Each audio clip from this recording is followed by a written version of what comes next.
احنا اصحاب اللهفة اللي خابت، الاحلام اللي ما كملت، الافراح اللي ماتت. احنا اللي ركضنا بكل حماس وفجأة انخذلنا، يلي عن جد سهرنا ليالي نتخيل لحظات وبالاخر ما تحققت. احنا والله سعينا وحاولنا بكل طاقتنا، بكل قوة ممكن احنا نملكها بيوم من الايام، وللاسف ما وصلنا. احنا برود اليوم اللي عم نعيشه دافعين فاتورته امبارح من عمرنا. تعرف شو الثمن كان عبارة عن قهر وتعب، صدمة وخذلان، إحباط وعجز. هيك لتجمدت مشاعرنا.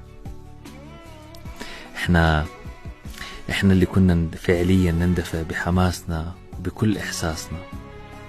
للأسف صار اليوم الصمت هو رفيق كل لحظة بحياتنا، كل تقلباتنا المزاجية. للأسف إنه بطلنا نقدر نعبر، وبطل عنا فعليا طاقة ولا رغبة لأي إشي في هاي الحياة. صرنا زي الجماد والحجر، قاسيين جدا وبدون أي إحساس، وفارقة معنا شو اللي صار وشو اللي راح يصير. وللأسف إنه فعليا بطلنا نخاف، لأنه صدقني حاسين وصلنا لمشاعر وشعور إنه ما راح نشوف أسوأ من اللي شفناه.